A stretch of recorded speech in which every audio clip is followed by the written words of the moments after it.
March the 13th, 2025. Guys, a couple of things I want to talk about this morning, and both of them have been problems since the inauguration. We've seen judge after judge and organizations come in there and put lawsuits against Trump and DOGE and the MAGA agenda, and they're basically fighting for their survival and their grift capabilities. They know they can't win them all, but they do know that it costs the taxpayer a lot of money, and it slows down the new administration's protocol. You know, you just throw all this up there, it slows everything down. Trump has signed a new executive order, and we're going to get to that too. But in this article, guys, he has fired the top Internal Revenue Service attorney, put his own people in there, and Democrats are accusing him of supporting DOGE. And they're saying that the lawyer that they're putting in place now is a Trump supporter, and that really gets them. You know how that is. But it says that this is just in, and they're firing this attorney as Trump is downsizing the agency. He said he would do that, and eventually I think this thing is going to disappear from the face of the earth. It says the top IRS attorney was fired as President Trump downsizes the agency. William Paul, the IRS's acting chief counsel, was removed and replaced with Andrew DeMello, according to the Associated Press. Lefty media is accusing the Trump administration of swapping out the IRS chief counsel with an attorney that is friendly with Elon Musk, DOGE. And why wouldn't he? Why wouldn't he get rid of the crooks? The Internal Revenue Service's acting chief counsel, William Paul, has been removed from his role and replaced by Andrew DeMello.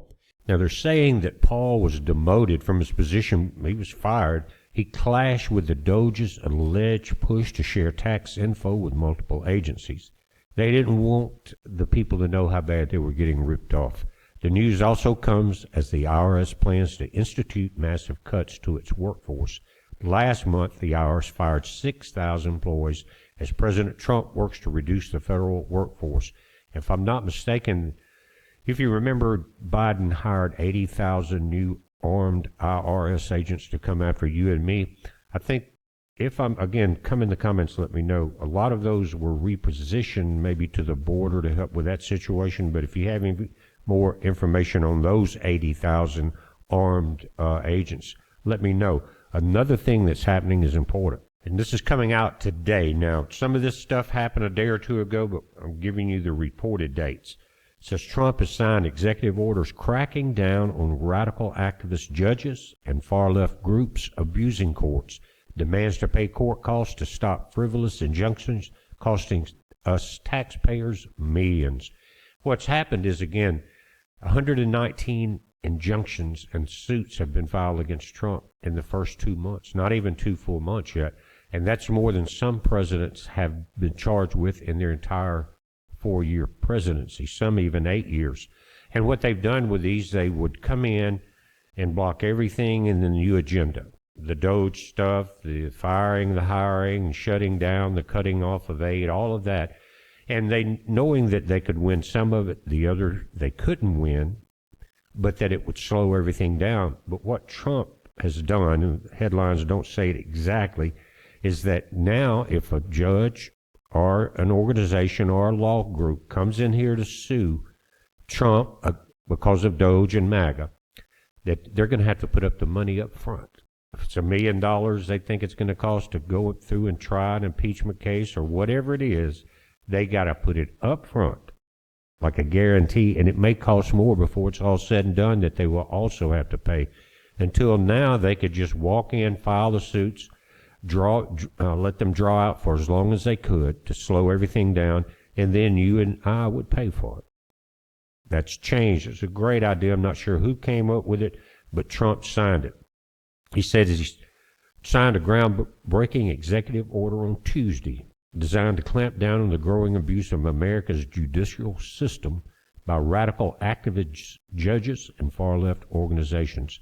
By the way, Bill Gates is real upset, guys. It turns out that once we set down or shut down the U.S. Aid Grifting Center, that the number one person affected was Bill Gates, one of the richest men on the planet. He was getting billions to give terrible vaccines to people all over the nation, to push vaccines, to push GMO mosquitoes, all on mine and your taxpayer dime. We thought he was using some of his millions.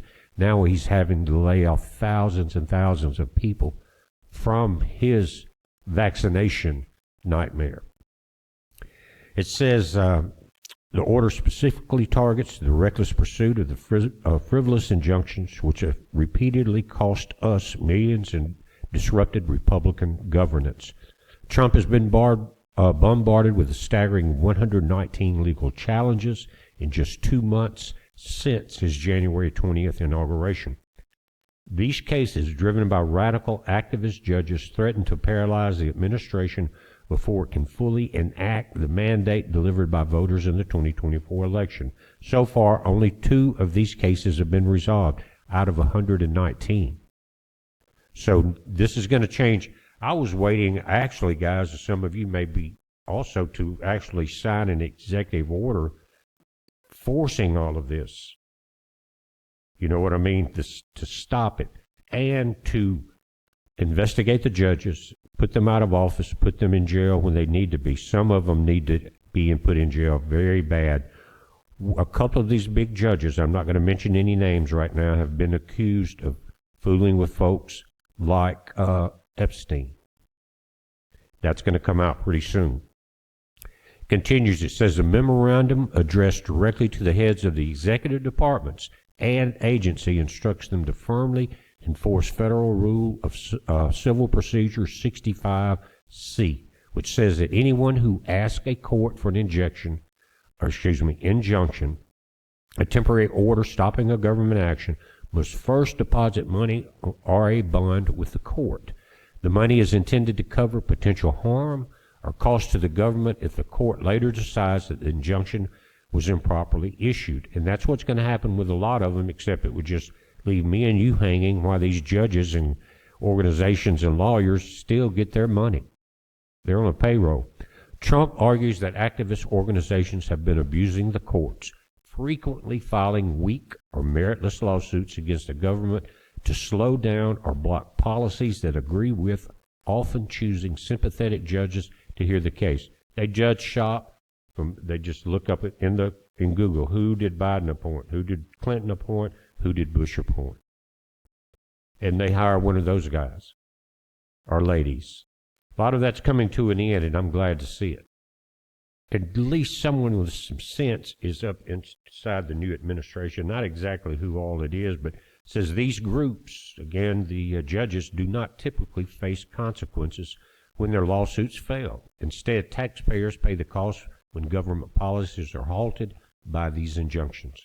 The memo tells federal agencies to make sure that whenever someone sues the government for an injunction, the agency should request that the plaintiff, the person or organization suing, provide enough money up front to cover possible costs and damages the government might suffer if the injunction turns out to be unjustified. This is going to put a big halt onto it. I hope it goes into effect and is retroactive. That's key when you've got 119 or 117 out of 119 injunctions still floating around out there. Make the payment retroactive or kick them out of court and then do it. But it says, again, they must work with the Attorney General to decide how much money to ask for, and they must clearly justify that amount to the court. The goal is to prevent misuse of the court system by ensuring groups think carefully before filing lawsuits and asking for injunctions, because they will have to financially cover the government's potential losses if they're wrong. Wrong or right, they got to put the money up front, and then they're going to have to argue, I'm sure, about getting it all back. But this anti-democratic takeover is orchestrated by forum shopping organizations.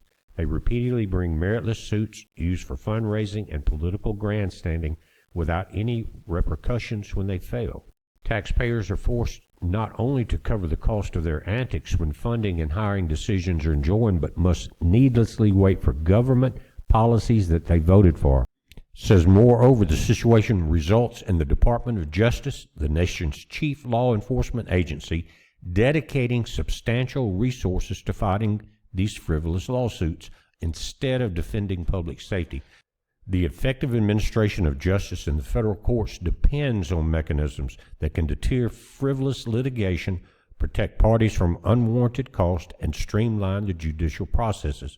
One key mechanism is Federal Rule of Civil Procedure 65C, which mandates that a party seeking a preliminary injunction or temporary restraining order provides security in the amount the court considers proper to cover the potential cost and damages to the enjoined or restrained party if the injunction is wrongly used. Consistent enforcement of this rule is critical to ensure that taxpayers do not foot the bill for cost or damages caused by wrongly insured or issued preliminary relief by activist judges, and to achieving the effective administration of justice. That's what all we're asking for is fairness and freedom. Freedom of speech, freedom of expression, freedom to bear arms, freedom from the IRS, and get our money back. Trump, it's time for you guys to start looking into that very closely. You got a lot of people out here that voted for the current administration, and you're starting to do a lot of good work, but when we only see 1 or 2 people get arrested, when you got 1 million crooks swimming around that swamp, then it's a little discouraging. So you guys get off your butts, get to work, put these people in jail, get the money back where it belongs. We're watching the government. It's a heads up, be safe.